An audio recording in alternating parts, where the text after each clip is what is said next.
മദീനത്തെ പള്ളിയിൽ കിടന്നുറങ്ങുകയാണ് അലിയാര് തങ്ങൾ. രാത്രിയായപ്പോൾ അലിയാര് തങ്ങൾ ഒരു കിനാവ് കാണുകയാണ്. എന്തേ കിനാവ്? ഞാൻ മദീനത്തെ പള്ളിയുടെ ബാബുൽ ബഖീഇന്റെ ഭാഗത്തുകൂടി പുറത്തേക്ക് ഇറങ്ങുകയാണ്. അവിടെ അതാ ഒരുമ്മ ഒരു കൊട്ടയിൽ കാരക്കയുമായി വന്നിട്ടുണ്ട്. അങ്ങനെ സുബഹിന്റെ ജമാഅത്ത് കഴിഞ്ഞ് ഞാൻ ഇറങ്ങുമ്പോൾ ആ ഉമ്മ കൊട്ടയും കാരക്കയും കൊണ്ട് വന്നു നിന്നുകൊണ്ട് പറയുകയാണ്, ഹാദാ ലിറസൂലില്ലാഹ് സല്ലല്ലാഹു അലൈഹി വസല്ലം തങ്ങൾക്ക് കൊടുക്കാൻ എന്നോട് പറഞ്ഞു. ഞാൻ ആ കൊട്ടയും കാരക്കയുമായി നേരെ ചെന്നു. നബി സല്ലല്ലാഹു അലൈഹി വസല്ലം തങ്ങൾ മിഹ്റാബിലിരിക്കുകയാണ്. ഞാൻ ആ കാരക്കയുടെ പാത്രം നബി തങ്ങൾക്ക് ഇങ്ങനെ കാണിച്ചു കൊടുത്തപ്പോൾ ഒന്നെടുത്തെന്റെ വായിലേക്ക് വെച്ചു തന്നു.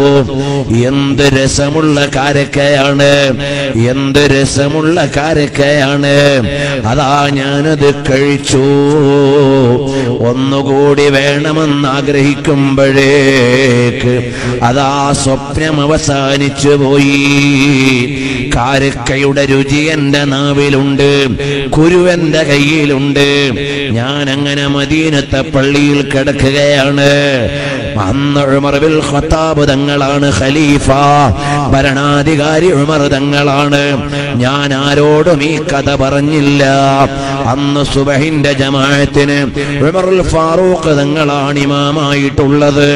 ഞാൻ അന്ന് മഅ്മൂമായി നിസ്കരിച്ചു കഴിഞ്ഞ് മദീനത്തെ പള്ളിയിൽ നിന്ന് പുറത്തിറങ്ങുമ്പോൾ അതാ ഒരു ഉമ്മയതാ ഒരു കൊട്ടയിൽ കാരക്കയുമായി വന്നിരിക്കുകയാണ്. മദീനക്കാർക്കൊരു പതിവുണ്ട്, അവര് വിളവെടുക്കാൻ തുടങ്ങിയാൽ ആദ്യത്തെ ഫലം അന്ന് മുത്ത് നബി സല്ലല്ലാഹു അലൈഹി വസല്ലം തങ്ങൾക്കാണ് കൊണ്ടുവന്ന് കൊടുക്കുക.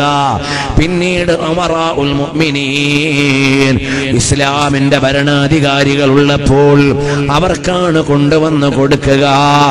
അത് പണ്ട് ഇവിടെ കാലത്ത് നമ്മുടെ നാട്ടിലും ഉണ്ടായിരുന്നു.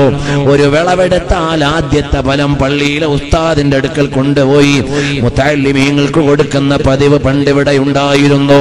ഒരു തെങ്ങ് കാച്ചു തുടങ്ങിയാൽ ആദ്യത്തെ ഫലം പള്ളിക്ക് കൊടുക്കുമായിരുന്നു. ഒരു തോട്ടത്തിൽ വാഴ കൊലയ്ക്കാൻ തുടങ്ങിയാൽ ഒന്നാമത്തെ വാഴക്കുല പള്ളിക്ക് കൊടുക്കുമായിരുന്നു. അതെല്ലാം ആ മദീനയിൽ നിന്ന് വന്ന പതിവാണ്.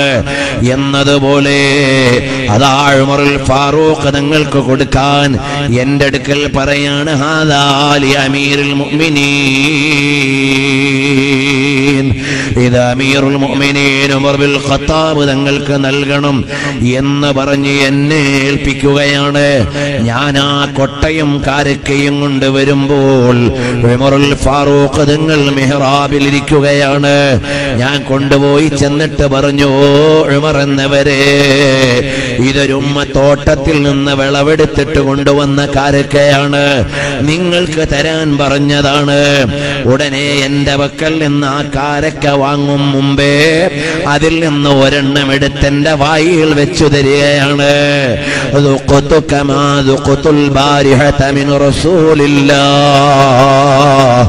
സല്ലല്ലാഹു അലൈഹി വസല്ലം തങ്ങൾ ഇന്നലെ രാത്രിയിൽ കിനാവിൽ തന്ന കാരക്കയുടെ അതേ രുചിയാണ്. എന്തൊരു ടേസ്റ്റാണ്. ഞാൻ ഉമറുൽ ഫാറൂഖ് തങ്ങളോട് പറഞ്ഞു, ഉമർ എന്നവരെ, ഒരു കാരക്കയും കൂടി എനിക്ക് തരുമോ? രണ്ടാമത്തെ കാരക്ക ചോദിച്ചപ്പോൾ ഉമറുൽ ഫാറൂഖ് തങ്ങൾ ചോദിക്കുകയാണ്, അല്ല മോനെ അലിയേ, ഇന്നലെ രാത്രി മുത്തുനബി തങ്ങൾ ഒരു കാരക്കയല്ലേ തന്നുള്ളൂ, രണ്ടാമത്തത് തന്നില്ലല്ലോ, പിന്നെ ഞാൻ എങ്ങനെ തരാനാ? തയ്യാറാണ്.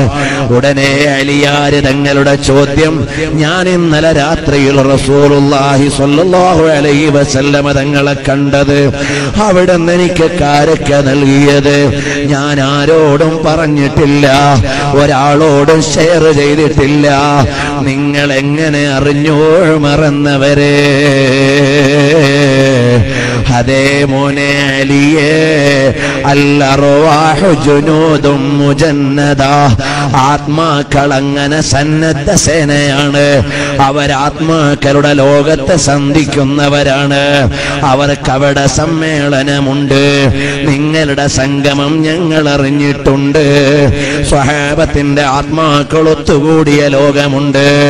ഈ ലോകത്ത് ജീവിച്ചിരിക്കുന്ന മഹാന്മാരുടെ അർവാഹുകൾ മുത്തുനബി തങ്ങളുടെ ഹളറത്തിൽ ഒത്തുകൂടിയത് പറയാനില്ലേ? വഫാത്തായ മഹാന്മാരുടെ സന്നിധാനം മുത്തുനബി സ്വല്ലല്ലാഹു അലൈഹി വസല്ലമ തങ്ങളുടെ അടുക്കൽ എത്തിയ സംഭവമല്ലേ? അതാ ബഹുമാനപ്പെട്ട അബുൽ ഫത്ഹ് സാവി റളിയല്ലാഹു അൻഹു ഹുജ്ജത്തുൽ ഇസ്ലാം അബൂ ഹാമിദ് അൽ ഗസാലി തങ്ങളെ കുറിച്ച് റിപ്പോർട്ട് ചെയ്തത് അതല്ലേ? അബുൽ ഖാസിം റസ്സാഇ റളിയല്ലാഹു അൻഹുവിന്റെ തദ്കിറത്തുൽ മുഹിബ്ബീൻ കേട്ടുകൊണ്ട് മുത്തുനബി സ്വല്ലല്ലാഹു അലൈഹി വസല്ലമ തങ്ങൾ ആനന്ദം കൊണ്ടത് അതല്ലേ? അഹ്മദ് ബിൻ ഹംബൽ ശൈബാനി റളിയല്ലാഹു അൻഹു വഹുവ ഫീ ബാബിൽ ജന്ന യശ്ഫഉ ലി അഹ്ലി സുന്നഹ് എന്ന അയിമ്മത്ത് റിപ്പോർട്ട് ചെയ്തു തന്നത് അതല്ലേ? ഇമാമുന ശാഫിഈ തങ്ങൾ പറഞ്ഞത്, മിക്ക രാത്രിയിലും ഞാൻ റസൂലുള്ളാഹി തങ്ങളെ കാണാറുണ്ട്. ചിലപ്പോഴൊക്കെ എന്നെ ഇമാമേന്ന് വിളിക്കും, ചിലപ്പോഴൊക്കെ എന്നെ മുഹദ്ദിസേന്ന് വിളിക്കും, ചിലപ്പോഴൊക്കെ കുറെ ആളുകളോട് പറയും എന്റെ പേരക്കുട്ടിയാണ്, എന്റെ കുടുംബക്കാരനാണ്. ഈ ശാഫിഈ ഇമാമിന്റെ ദർസ് കേൾക്കാൻ ജനങ്ങളെ പ്രേരിപ്പിക്കാറുണ്ട്. ചിലപ്പോഴെന്നെ മിമ്പറിൽ ഇരുത്തിയിട്ട് ദർസ് എടുക്കാൻ പറയും. ചിലപ്പോഴൊക്കെ ഞാൻ എന്റെ ഹബീബിനോട് പറയും, യാ റസൂലല്ലാഹ്, ഹബീബായ തങ്ങളെ, എനിക്ക് ഇന്ന പ്രയാസമുണ്ട് നബിയേ, ഇന്ന വേദനയുണ്ട് നബിയേ, ശത്രുക്കളുടെ ശല്യമുണ്ട് നബിയേ എന്ന് ഞാൻ പറയുമ്പോൾ അവിടുന്ന് പറയാറുണ്ടെന്ന് മിറാത്തുൽ ജിനാനിൽ വായിക്കുന്നില്ലേ? ഓ മോനെ, അന ലഹ്റുക വഅന സനദുക, ഞാൻ നിങ്ങൾക്ക് താങ്ങാണ്, തണലാണ്, ബേജാറാകണ്ട എന്ന് മുത്തുനബി തങ്ങൾ എന്നെ ആശ്വസിപ്പിക്കാറുണ്ടെന്ന് ശാഫിഈ ഇമാം റളിയല്ലാഹു അൻഹുവിന്റെ അനുഭവമില്ലേ? ഇത് ശഅബാൻ മാസമാണ്, വെള്ളിയാഴ്ച രാവാണ്, താഹിറുൽ അഹ്ദൽ തങ്ങളുടെ സന്നിധാനത്തിലാണ്, സാദാത്തുക്കളുള്ള മജ്ലിസാണ്, മുത്തുനബി തങ്ങൾക്ക് പ്രിയമുള്ള മുതഅല്ലിമീങ്ങളുള്ള മജ്ലിസാണ്, ആലിമീങ്ങളുള്ള മജ്ലിസാണ്, ഹബീബായ തങ്ങളേറെ പ്രിയം വെക്കുന്ന മുഹിബ്ബീങ്ങളുള്ള മജ്ലിസാണ്. എത്രയോ സാധാരണക്കാർ പതിനായിരക്കണക്കിന് സ്വലാത്ത് ചൊല്ലുന്നവരുണ്ട്. ഞാൻ ഈ അടുത്ത പാനൂരിലൊരു വയലിന് പോയപ്പോൾ അതാ കുറെ ചെറുപ്പക്കാരെ പരിചയപ്പെടാനായി. അവരിൽ ചിലര് പറയുന്നുണ്ട്, ഞങ്ങൾക്ക് 10,000 സ്വലാത്ത് ചൊല്ലാതെ ഒരു ദിവസവും കിടന്നുറങ്ങാൻ തോന്നാറില്ല.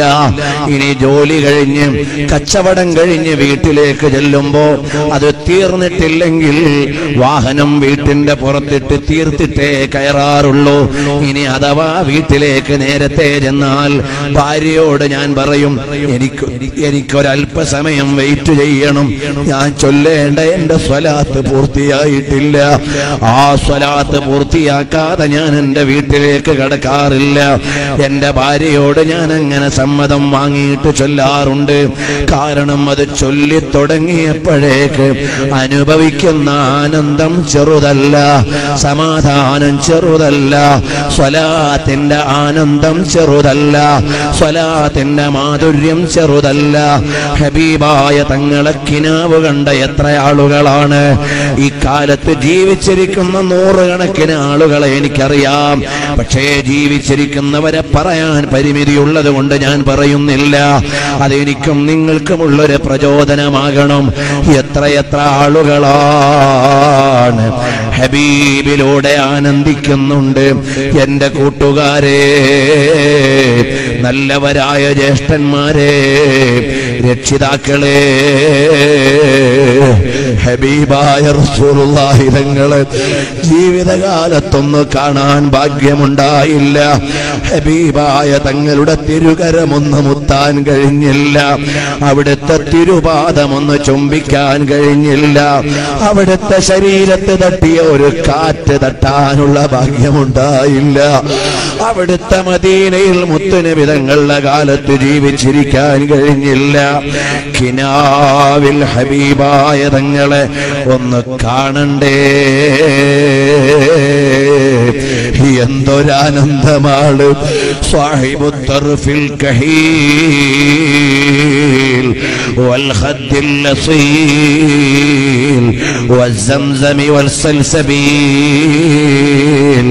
ലോകത്തൊരു സൗന്ദര്യവും അതിനെ മറികടക്കില്ല, ഒരൗദാര്യവും അവിടുത്തെ മറികടക്കില്ല. മാമസിത്തു ദീബാജൻ വലാ ഹരീറാ അല്യന മിൻ കഫി റസൂലില്ലാഹ് സല്ലല്ലാഹു അലൈഹി വസല്ലം തങ്ങളുടെ തിരുകരത്തിന്റെ മാർദ്ദവം ലോകത്തൊരു വസ്തുവിനും ഇല്ല. അവിടുത്തെ മുഖകമലം എത്ര പ്രകാശപൂരിതമാണ്! അവിടുത്തെ ചുവടുവപ്പുകൾ എത്ര മനോഹരമാണ്! അവിടുത്തെ ആംഗ്യം എത്ര ഭംഗിയുള്ളതാണ്! അവിടുത്തെ ശബ്ദം എത്ര മധുരമുള്ളതാണ്! അവിടുത്തെ കൺകോണുകൾ എത്ര സൗന്ദര്യമുള്ളതാണ്! അവിടുത്തെ ഇമയെത്ര കാന്തിയുള്ളതാണ്! അവിടുത്തെ പിരികമെത്ര ശോഭയുള്ളതാണ്! അവിടുത്തെ പൽക്കോവകൾ എത്ര പ്രകാശപൂരിതമാണ്! അവിടുത്തെ കാണുമ്പോൾ ഒരു മഹാത്ഭുതം തന്നെ. كأنك قد خلقت كما تشاء. എന്തൊരു മനോഹരമാണ്, എന്തൊരു ചന്തമാണ്! അവിടുത്തെ ശിരസിലേക്ക് നോക്കുമ്പോൾ എത്ര ഭംഗിയാണ്! നെറ്റിത്തടം എത്ര വിശാലമാണ്! അവിടുത്തെ ദാടിരോമങ്ങൾ എത്ര മനോഹരമാണ്! അവിടുത്തെ പിരടി കാണുമ്പോൾ എത്ര ചന്തമാണ്! അവിടുത്തെ മേനി കാണുമ്പോൾ വാർത്തെടുത്ത പൊന്ന് പോലെയാണ്! അവിടുത്തെ ചുവട് കാണുമ്പോൾ ചടുലമാണ്. മാഷാ അല്ലാഹ്! ആ ഹബീബായ മുത്തുനബി തങ്ങളെ ഈ വെള്ളിയാഴ്ച രാവിന്റെ ശഅബാൻ മാസത്തിന്റെ ഈ പുണ്യമേറിയ നഗരിയുടെ ബർക്കത്ത് കൊണ്ട് അല്ലാഹുവേ, ഞങ്ങൾക്കെല്ലാം ഒരുപാട് തവണ കാണാൻ അവസരം നൽകണം അല്ലാഹ്. വേറെ ഒരാനന്ദവും വേണ്ട. ഹബീബായ തങ്ങളെ ഒരുപാട് തവണ കാണാൻ അവസരം നൽകണം അല്ലാഹ്. മദീനയിലെത്താൻ അവസരം നൽകണം അല്ലാഹ്. ഫമതാ അഫൂസു ബിനളറത്തിൻ യാ സയ്യിദി ഫമതാ ഉകഹിലു മിൻ സറാഹക ജുഫൂനി. എപ്പോഴാണ് അവിടുത്തെ ഒന്ന് കാണുക? എപ്പോഴാണ് മദീനത്തെ മണ്ണെടുത്തൊന്ന് സുറുമയണിയുക? അല്ലാഹ്, ഞങ്ങൾ പാപികളാണ്, ദോഷികളാണ്, അഴുക്ക് നിറഞ്ഞ കൽബാണ്, തോന്നിവാസങ്ങൾ ചെയ്ത ശരീരമാണ്. അവിടുന്ന് വളരെ ത്വാഹിറാണ്, നബിയു ത്വാഹിറാണ്.